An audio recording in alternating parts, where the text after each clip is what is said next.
شیعوں کی پہچان ہے اہل بیت. اگر یہ نہیں ہے تو میں اگر اپنے آپ کو شیعہ کہوں تو میں جھوٹ بولتا ہوں.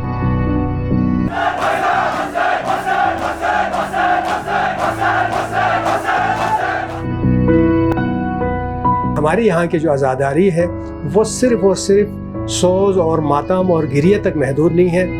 یہاں سے پورے مظلومین جہان کے لیے اظہار یکجہتی ہمدردی ایک پیغام یہاں سے اٹھتا ہے. بہترین پلیٹ فارم یہ مولا ابا عبداللہ الحسین ہے.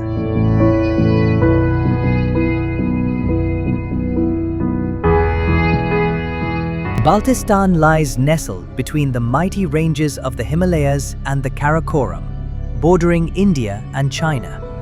Located in the extreme north of Pakistan, this valley draws tourists from around the globe with its breathtaking beauty and towering peaks, including the world's second highest mountain, K2. Historically, Baltistan was a large princely state, comprising several smaller ones as well. یہ خطہ قراقرم اور ہمالیہ کے درمیان گرا ہوا ہے. ایک طرف سے یہ بارڈر کرتا ہے ہمارے چائنا کو. یہاں ہمارے K2 کا ایک فیس بلتستان میں ایک فیس چائنا میں ہے. اور ماضی میں یہاں سے ٹریڈ روٹ بھی تھا وایا مستاق پاس چائنا کے مختلف علاقوں کو. خوتن اور کاشغر یہاں سے لوگ جاتے تھے. اور ایک طرف انڈیا کو بارڈر کرتا ہے اور ایک طرف پھر آگے پھر واخان کی پٹی ہمارے لیے بلتستان غزر سائڈ سے وہ علاقہ لگتا ہے. پاکستان جو ہے وہ 3 ریاستوں پر مشتمل تھا اس وقت. ایک تو اسکردو میں مخپون کی حکومت تھی. اسکردو کی ریاست میں روندو، اسکردو، کھرمنگ یہ ایریا جو ہے مستقل طور پر اسکردو میں شامل تھا. اور خپلو جو ہے وہ آزاد انڈیپینڈنٹ تھا. وہاں یبگو فیملی کی حکومت تھی. یبگو فیملی جو ہے وہ تخارستان انکلوڈیڈ ان افغانستان. اور پھر اس کے بعد یہ شگر انڈیپینڈنٹ ایک اسٹیٹ تھا. یہ وہ 10 اسٹیٹس یعنی آپ اس کو پرنسپلٹیز کہہ سکتے ہیں. Before the 14th century, the majority of Baltistan's population followed Buddhism. When the renowned Iranian scholar and Sufi saint Sayyid Ali Hamadani arrived here via Kashmir, many of the locals embraced Islam at his hands. Once known as Little Tibet, this scenic land is now also called Mini Iran due to its devotion to Quranic teachings and love for the Ahl al-Bayt, the family of the Prophet. Today, the overwhelming majority of the population is Shia Muslim. ابتدا میں تو bone مذہب کے اوپر تھا. اس کے بعد یہاں پہ دور آیا بدھزم کا اور پورے خطے میں بدھزم کا دورہ رہا اور یہاں پہ اس کے آثار آج بھی پائے جاتے ہیں. اس کے بعد امیر کبیر سید علی حمدانی ہیں وہ یہاں تشریف لائے اور یہاں اس وقت مقامی جو راجہ بخا کی حکومت تھی. اسلام یہاں 3 ٹکڑوں میں آ گیا. ادھر اسلام پہلا اسلام آیا پہلی بار 1381 میں. سید علی حمدانی آئے تشریف لائے. امیر تیمور وہ پاور میں آیا سمرقند میں 1370 میں. سید علی حمدانی کا ایک پولیٹیکل بیک گراؤنڈ بھی تھا. ان کے والد ہمدان کے گورنر رہے تھے. تو امیر سید علی حمدانی جو ہیں وہ اپنے 700 حامیوں کے ساتھ تشریف لائے ادھر. یہ پہنچے کشمیر سے یہ آئے فردر کرگل سے یہ خپلو میں آئے 1381 میں. تو پھر خپلو میں اسلام پھیلایا. ادھر کچھ عرصہ گزارا. مسجد تعمیر کی یہ چخچن مسجد جو آپ نے شاید دیکھا ہوگا وہ بھی انہوں نے خود ہی بنوایا تھا. وہیں پہ جو ہے وہ بدھزم والوں کی عبادت خانہ ہوا کرتا تھا. پھر اسے جو اسی جگہ پہ اس نے مسجد بنائی. بعد یہ کاشغر چلا گیا. 1383 میں یہ دوبارہ تشریف لائے بلتستان. اب کی بار جو ہے یہ یارقند سے شگر تشریف لائے اور وہاں پہ وہ ذخیرۃ الملوک اور المودۃ القربیٰ یہ 2 کتابیں انہوں نے وہیں شگر میں رہ کے تصنیف کی ہیں. ان کی وفات ہو گئی 1385 میں. پھر ان کا خواہرزادہ سید محمد نور بخش ان کا دور آتا ہے. وہ بھی عالم تھے وہ صاحب رسالہ فقیہ تھے. تو پھر ان کا ایک سلسلہ جو ہے وہ چلتا ہے. ان کے فالوورز میں ایک تھا جی شمس الدین عراقی. 125 سال کے بعد وہ تشریف لائے کشمیر سے، سید شمس الدین عراقی. تو وہ پھر 1499 میں اسکردو آئے اور 1505 تک 6 سال یہیں پہ رہے. اسلام پھیلایا اسکردو میں. جو یہاں پر اصل جو تشیع جو لے کے آیا ہے اس میں سید محمود، جس کا اس وقت روزہ ہے یہاں پر جامع مسجد سے تھوڑا آگے جا کر، ان کا وہ لوگ 4 بھائی. اس زمانے میں یہ لوگ سبزوار سے آئے ہیں، ایران سبزوار سے. اس کے بعد جب ہمارے علماء، جس میں ہمارے ناصر الاسلام پر آیت اللہ شیخ محمد شیخ محمد صد پارا، اور اسی طرح آغا ہادی گول، اور اس سے پہلے اب ان سے پہلے کے علماء ہندوستان سے تعلیم حاصل کر کے یا نجف، اس زمانے میں نجف جا کے یا یہیں پر جو کچھ انہی کے ذریعے ہمارے یہاں انہوں نے جو یہ دین خدمات کی.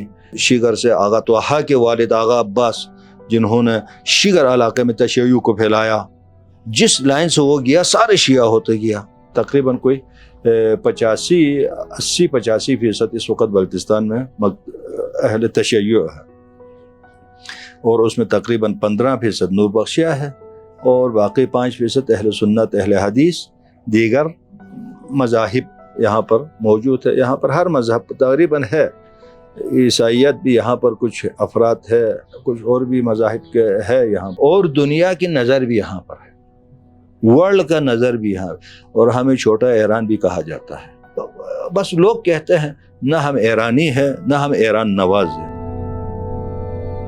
In 1848, the Dogra rulers of Kashmir captured Baltistan and imprisoned its local rulers. But in 1947, with the creation of Pakistan under the leadership of Quaid-e-Azam Muhammad Ali Jinnah, the people of Baltistan rose up against Dogra rule. After a long struggle, they gained independence and announced unconditional accession to Pakistan.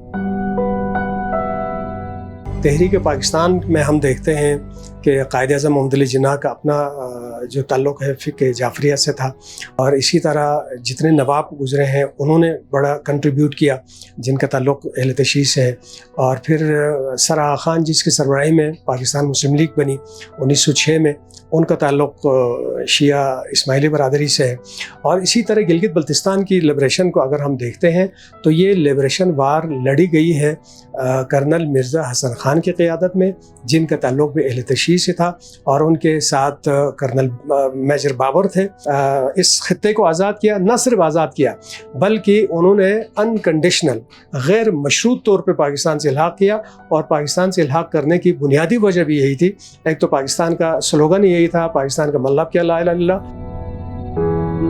سمجھتا ہوں کہ culture اور religion یہ ایک ہی سکے کے 2 رخ ہیں، اس میں کوئی فرق نہیں ہونا چاہیے. اور ہمارے ہاں اللہ کا فضل ہے، جو کلچر ہے وہ اسلامی کلچر ہی ہے. پہلے یہاں بدھزم کا کلچر تھا، اور اس سے پہلے پھر بون مت کا کلچر تھا. اسلام کے آنے کے بعد ان چیزوں کو اسلامائز کیا گیا. ابتدا اشاعت اسلام سے لے کر اب تک کا اس کی یقیناً اس میں ایولیوشن تو ہوتی رہی، اس میں تبدیلیاں بھی آتی رہی ہیں، لیکن اسلام کے آتے ہی یہاں عزاداری کا سلسلہ شروع ہوا. اور یہ بھی ڈوگرا دور سے پہلے سے جلوس کا سلسلہ قائم تھا یہاں پہ. یہ ہمیں تواریخ میں یہ بات مل جاتی ہے. اور بہت سارے جو سیاح انگریز سیاح یہاں آ کے جنہوں نے کتابیں لکھی ہیں، مثلا فلپو ڈی فلپی، وہ 1909 میں اور 1913 میں جب یہاں آئے تو یہاں آزاداری کا جلوس نکلا ہوا تھا، محرم کا جلوس تھا، تو انہوں نے تذکرہ کیا. The sermons and gatherings in Baltistan usually focus on religious commandments, moral guidance, building an Islamic society, and recounting the tragedies of the Ahl al-Bayt.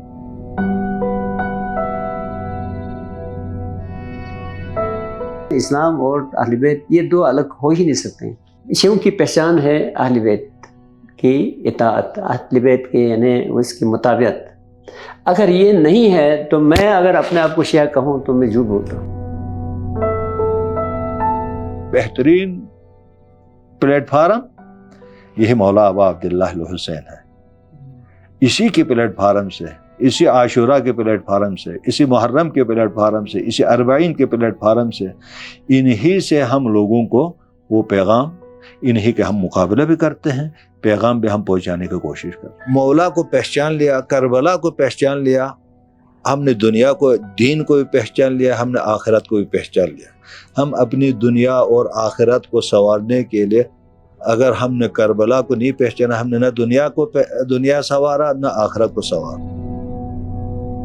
یہی عزاداری کے جو واعظ و نصیحتیں ہوتی ہیں، اس سے پھر یہ پوری دنیا میں امن کے گہوارہ بن گیا ہے، مذہبی ہم آہنگی کے مرکز بن گیا ہے. یہاں مختلف مسالک کے لوگ رہتے ہیں، لیکن جو مثالی مذہبی ہم آہنگی اور امن و سلامتی اس علاقے میں دیکھی جا سکتی ہے، وہ شاید دنیا کے کسی کونے میں نظر آ جائے. جو لٹریچر تک لوگوں کی رسائی ہوئی ہے اور میڈیا کے ذرائع زیادہ آسان ہوئے ہیں، اور میں سمجھتا ہوں کہ جو ایران کا اسلامی انقلاب ہے وہ آیا اس کے بعد، تو جو عاشورہ کا جو انقلابی اور فکری پہلو ہے وہ نمایاں ہوا ہے، اور اس نے یقیناً ہر علاقے میں بالخصوص نوجوان طبقے کو بہت زیادہ متاثر کیا ہے، اور جو فکر جو قیام حسینی ہے اس سے زیادہ آشنائی لوگوں نے حاصل کی ہے. تو آج میں سمجھتا ہوں کہ ہمارے یہاں کی جو عزاداری ہے وہ صرف اور صرف سوز اور ماتم اور گریہ تک محدود نہیں ہے، بلکہ یہاں سے پورے مظلومین جہان کے لیے اظہار یکجہتی، ہمدردی، ایک پیغام یہاں سے اٹھتا ہے. امام نے یہی فرمایا تھا کہ میں نے جو طاقت حاصل کی وہ ہم نے عزاداری سے حاصل کی ہے، اور بے شک ہم نماز کے بعد اپنی تعقیبات کی مسنون دعائیں چھوڑ سکتے ہیں، لیکن عزاداری کو ہم نہیں چھوڑ سکتے.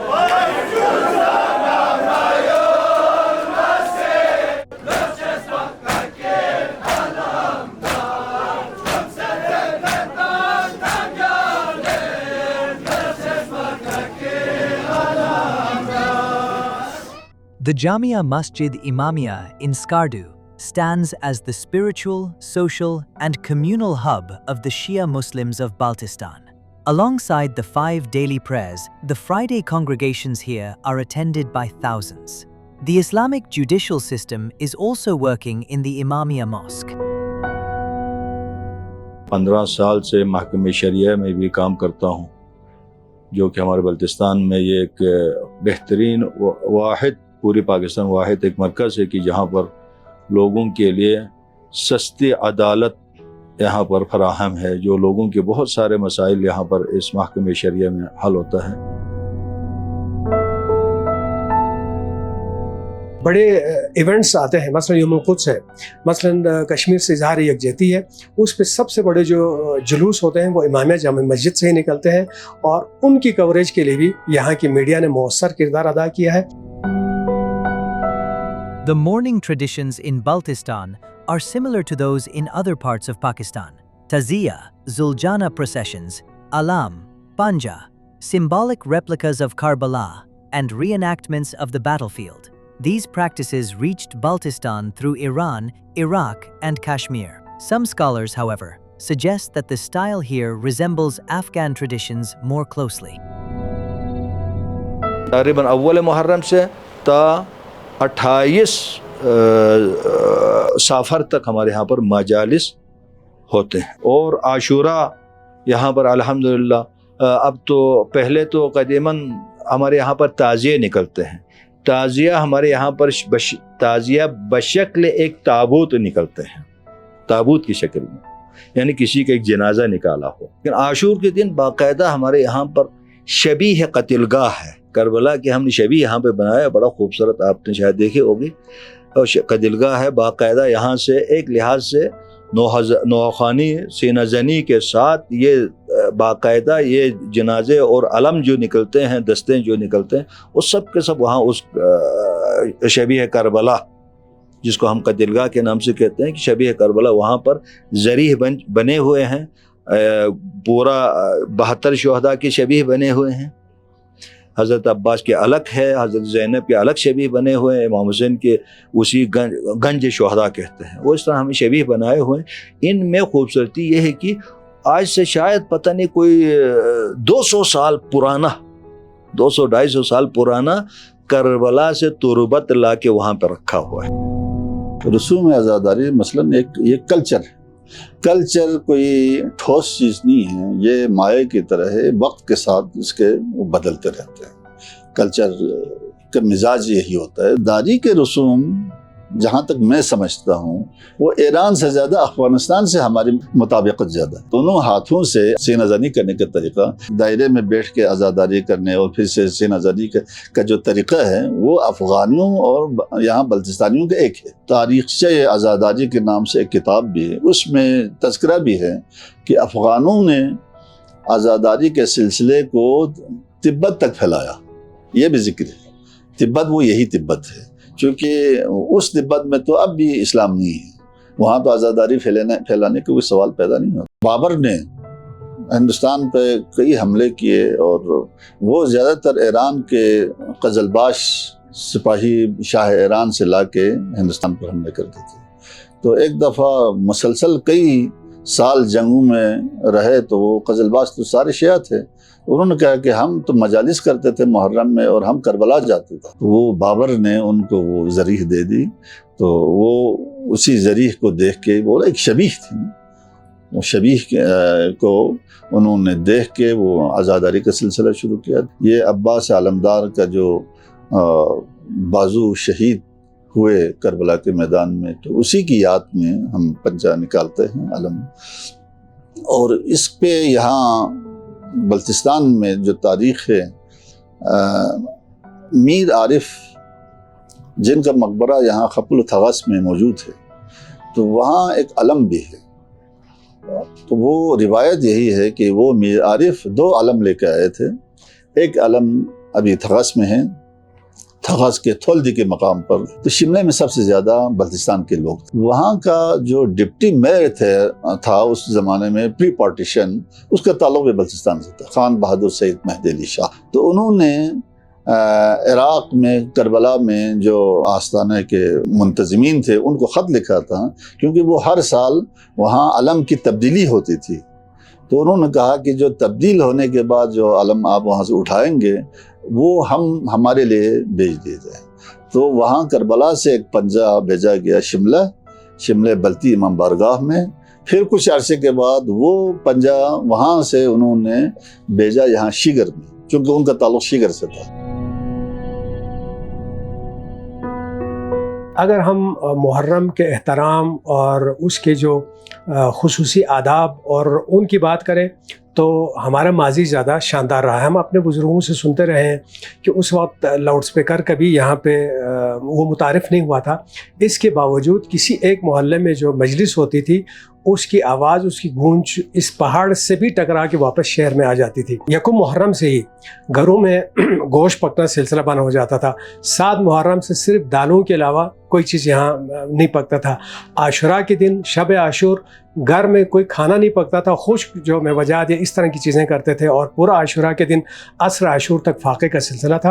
اور جو جس طرح کی عقیدت, زار و قطار, رونا اور لوگوں کا سوز و گداز کا جو انداز تھا, اس میں تو یقیناً جو ماضی کی نسبت کمی آئی. اور جو جلوس میں آتے ہیں چاہے جس طرح کا بھی ویدر ہو, بہت دفعہ محرم ایسا بھی ہوا ہے کہ شدید ترین برفباری میں -12-13 کی سردی ہوتی ہے, اور بعض اوقات جو ہے انتہائی گرم دن ہوتے ہیں. ان دنوں میں وہ ننگے پیر ہوتے ہیں.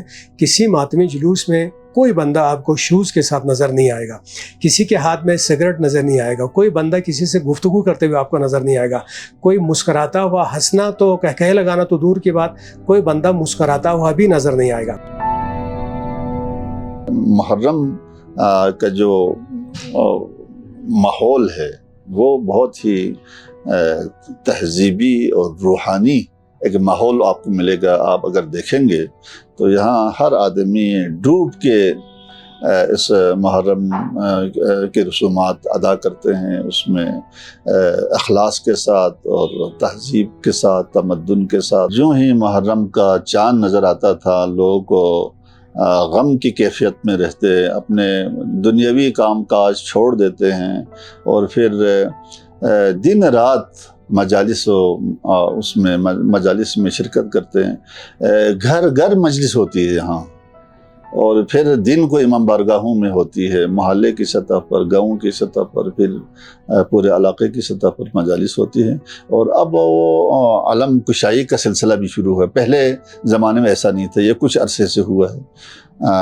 پھر یہ سیاہ لباس پہن کے استقبال محرم کا وہ سلسلہ شروع کیا۔ کوئی بھی چادر یا کوئی اونی لوئی اوڑے بغیر مجلس میں نہیں، سروں پہ کسی کی ٹوپی نہیں ہوتی۔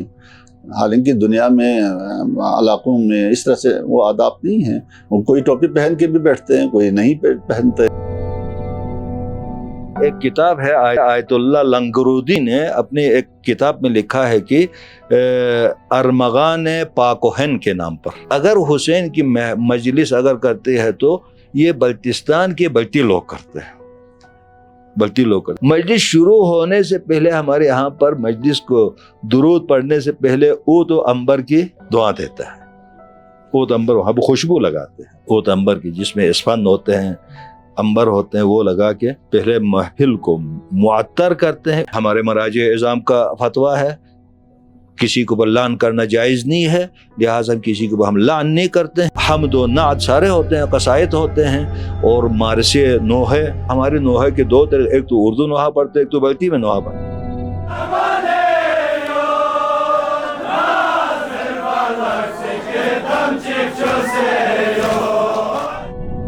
ابتدا میں یہاں جو مرثیہ خوانی ہوتی تھی وہ فارسی میں ہوتی تھی، مرثیے اور نوحے فارسی میں پڑھے جاتے تھے۔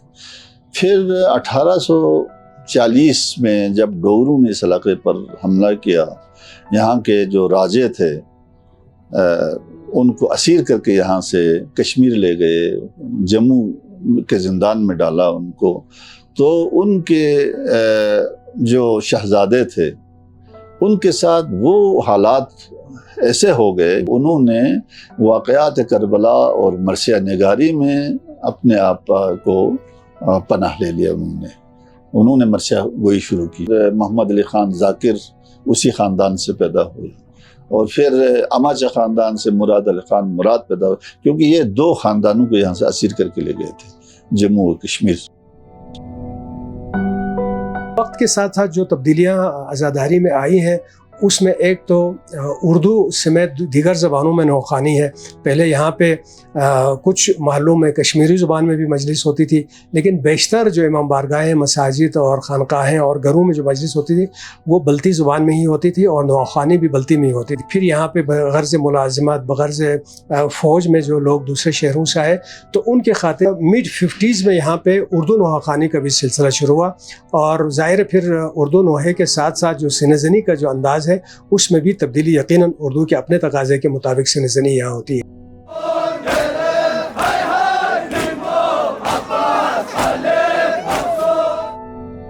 اسلام آیا یہاں پہ تو ایرانی شیعوں کے ہاتھوں آیا، یہاں پہ اسلام آیا، اور آتے ہی ہماری بلتی جو ہے وہ شاعری کو پر لگ گئے، اتنی ترقی ہو گئی۔ ابھی آپ کے جو ہے وہ فارسی شاعری جو ہے اس کے مقابلے کی شاعری ہے۔ اب حیات کے لحاظ سے بھی، معنویت کے لحاظ سے بھی، علم فصاحت و بلاغت کے اعتبار سے بھی، ہر لحاظ سے یہ وہ فارسی شاعری سے جو ہے وہ پیچھے نہیں ہے۔ ہر شاعر نے مرثیے لکھے ہیں، نوحے لکھے ہیں، اور نوحوں کے جو اتنے ڈیزائنز ہیں، اتنے اوزان ہیں، یعنی وہ آپ حیران ہو جاتے ہیں۔ جتنی بلتی کو ترقی ملی ہے، بلتی زبان کو، وہ ساری جو ہیں وہ یعنی انہی محرم کی وجہ سے۔ Interestingly, in Baltistan, mourning is observed twice a year, once according to the Islamic lunar calendar, and again according to the local lunar calendar known as Asad Ashura. The second cycle has more regional and cultural than purely religious roots. حسین شناسی کا یہ جو یہ ایک درسگاہ سجدہ ہے محرم میں، یہ یہاں پہ سال میں 2 دفعہ ہوتا ہے، ایک محرم کے دنوں میں، ایک اسد کے دنوں میں۔ اسد جو ہے یہ شمسی کیلنڈر کا ایک مہینے کا نام ہے، اور جو کہ اگر ہم اپنے عیسوی کیلنڈر سے دیکھ لیں تو یہ 23 جولائی سے اسد کے یکم ہوتی ہے، پہلے فرسٹ تاریخ ہوتی ہے، اور 31 جولائی یا یکم اگست جو ہے 10 اسد ہوتا ہے۔ تو یہ 10 دن مجالس کے ہوتی ہیں، اور یہ سال کا سب سے گرم ترین دن بھی ہوتا ہے کیلنڈر کے حساب سے آپ دیکھ لیں۔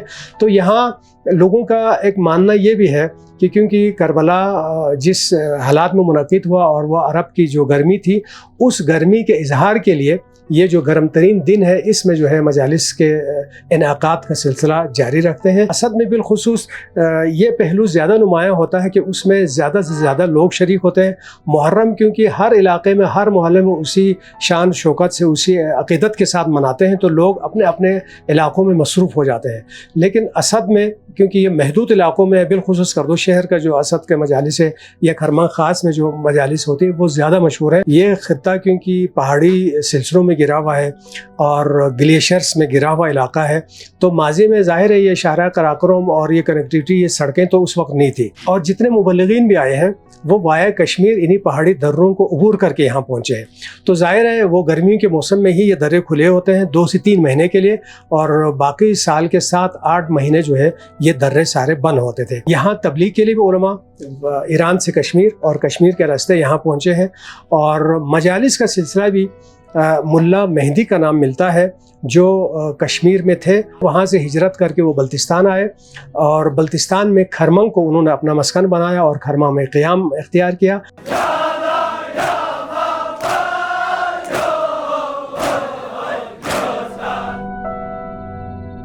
Baltistan's majority population is Twelver Shia Muslim, but followers of other sects and religions also live here. Religious harmony has been exemplary, and extremist or takfiri ideologies have not been able to gain a foothold. Shia scholars of the region have always maintained respect for other schools of thought. جب سے general Zia الحق کے دور آ گیا، پھر انہی کے یہ برکت قدم یہ ہوا کہ ہمیں وہ شیعہ اور سنی کا یہ کنسپٹ آ گیا۔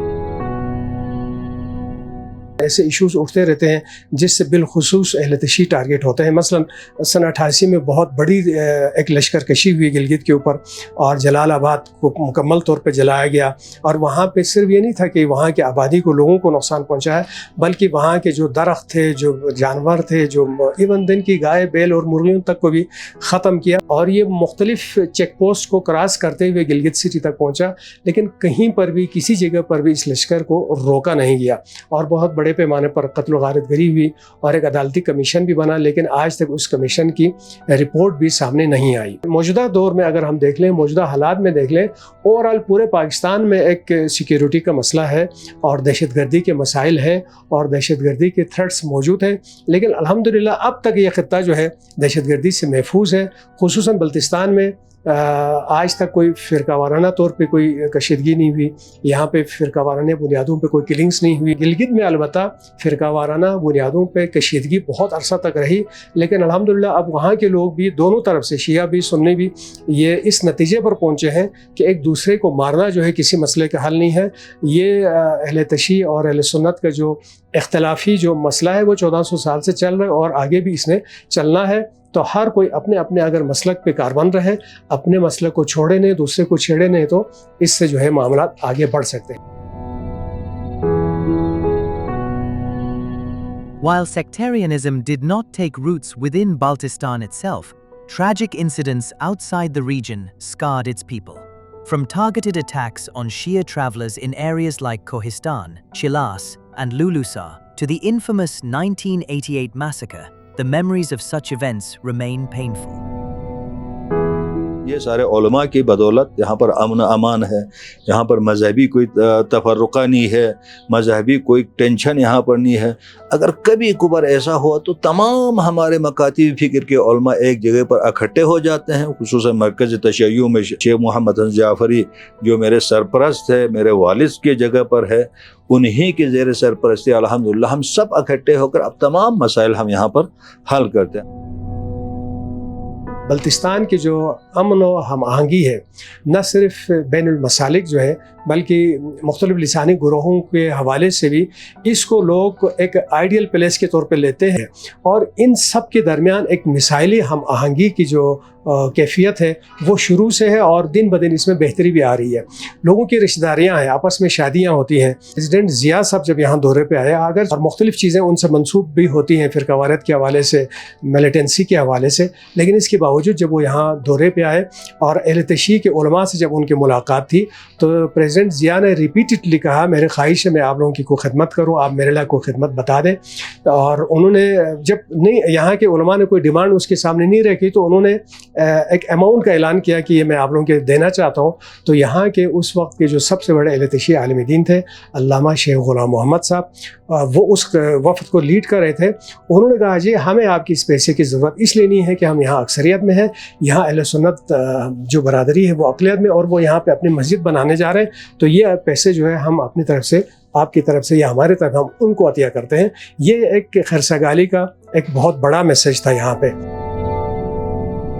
ہمارے اہل سنت والے 13 رجب میں باقاعدہ 13 رجب کے محفل میں ولادت امیر المومنین کے محفل میں باقاعدہ ایک اہل سنت کمیونٹی کے عنوان پر ان کے بزرگان ہمارے محفل میں شرکت کی۔ یہ بھی ایک بہترین پیغام ہمارے یہاں سے جاتا ہے، وحدت کا، اتحاد کا، اتحاد بین المسلمین کا۔ اہل سنت بھی شرکت کرتے ہیں، اہل حدیث بھی شرکت، اہل نورباشہ تو وہ لوگ سب کے سب وہی ماتمی ہے، وہ لوگ 4 معصومین کے ماننے والے ہیں۔ ہاں تھوڑا کچھ تقلید میں فرق ہے، وہ لوگ نور بخش کی اسی تقلید کے اوپر باقی ہے، ہم آگے زندہ مجتہد کی ہم تقلید کرتے ہیں۔ الحمدللہ یہاں پر آج تک کسی نے جرأت نہیں کی ہے کسی کے خلاف کفر کے فتوے لگانے۔ 12 ربیع الاول کو حضور صلی اللہ علیہ وسلم کی ولادت بعد سعادت کی جو میلاد ہے وہ اہل سنت کے ہاں مناتے تھے، اور ہمارے علامہ شیخ غلام محمد صاحب جا کے وہاں صدارت کرتے تھے۔ اور 17 ربیع الاول کو جب امام میں جامع مسجد میں یہ میلاد ہوتی تھی تو ان کا اس وقت کے جو سب سے بڑے خطیب تھے مولانا محمد کثیر، وہ آ کے یہاں اہل تشیع کی مسجد میں اس کی صدارت کرتے تھے۔ 2012 میں جب ٹارگٹ کلنگ ہوئی وہاں پہ شیعہ کمیونٹی کی بسوں سے شناختی کارڈ دے کے لوگوں کو اتار کے ان کو مارا گیا، تو یہاں مسخ شدہ ان کی لاشیں آئیں، تو اس وقت بھی یہاں کے لوگوں نے نہ صرف یہاں خطے کے امن کو برقرار رکھا بلکہ یہاں کے علماء اور اکابرین نے جو یہاں پہ اہل سنت کے مساجد ہے، جو اہل حدیث کے مساجد ہے، ان پہ انہوں نے خود پہرا دیا اور اپنے جوانوں کو متعین کیا کہ کہیں کوئی شرپسند بیج میں، یہاں کے شیعہ تو نہیں چھیڑیں گے لیکن کوئی شرپسند بیج میں ان کو شیعوں کے نام سے کہیں جا کے نقصان نہ پہنچائے۔ اور یہاں پہ اسماعیلی برادری جب اپنے جماعت خانہ بنانے لگے تو لوگوں نے زمین ان کے لیے دے دی، تعاون ان کے لیے کیا، جماعت خانہ ان کا بنا، اور اسی طرح دوسرے مسالک کے لیے بھی ہے۔ یہاں ابھی عیسائی برادری کے لوگ ادھر ہیں تو ان کے بھی یہاں پہ چرچ ان کا بن چکا ہے، وہ اپنے حساب سے 25 دسمبر کو اپنے کرسمس کا وہ ڈے مناتے ہیں، بلکہ یہاں کے جو اکابرین ہیں وہ ان کو کیک وغیرہ اور دوسری مٹھائیاں لے کے ان کے ہاں جاتے ہیں اور ان کو مبارکباد پیش کرتے ہیں۔ اور یہاں پہ سالانہ ایک کانفرنس ہوتی ہے ہمارے ایک ادبی تنظیم بزم علم و فن کے زیر اہتمام، اور اس کانفرنس میں پورے پاکستان سے اہل تشیع کے تو خیر ہے ہی ہے، اہل سنت اور اہل حدیث کے علماء بھی آتے ہیں، اور ساتھ ہی ہندو کمیونٹی، عیسائی کمیونٹی اور سکھ کمیونٹی، ان کے بھی اکابرین اور علماء آتے ہیں اور اس کانفرنس میں شرکت کرتے ہیں اور وہ خطاب کرتے ہیں۔ ظاہر ہے یہاں اس طرح کا ایک ماحول پرووائڈ کیا ہے تو یہ ان کے لیے ممکن بنتا ہے کہ وہ یہاں تک آئیں، وہ اپنے آپ کو یہاں محسوس کرتے ہیں، اور اس کانفرنس میں جو امام حسین علیہ السلام کا جو پیغام ہے امن، محبت، ایثار اور قربانی کا، وہ سارے مذاہب کے لوگ یک زبان ہو کر یہاں سے پوری دنیا کو پیش کرتے ہیں۔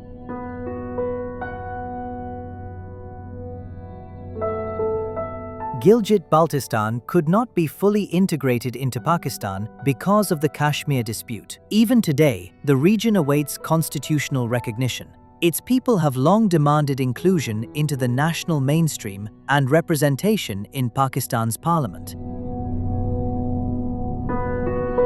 انڈین گورنمنٹ سے، ڈوگرا گورنمنٹ سے 1 سال سے زیادہ کا عرصہ یہاں پہ جنگ لڑی گئی اور اپنے خطے کو ڈوگروں سے آزاد کروایا اور پاکستان کے ساتھ اس کا الحاق کیا۔ الحاق کرنے کے بعد آج 76-77 سال گزر گئے ہیں، لیکن آج تک بھی یہ علاقہ پاکستان کے مین سٹریم کا حصہ نہیں ہے، پاکستان کے آئین کا دائرہ کار یہاں تک پھیلا ہوا نہیں ہے، اور جتنے مثلاً پارلیمنٹ سمیت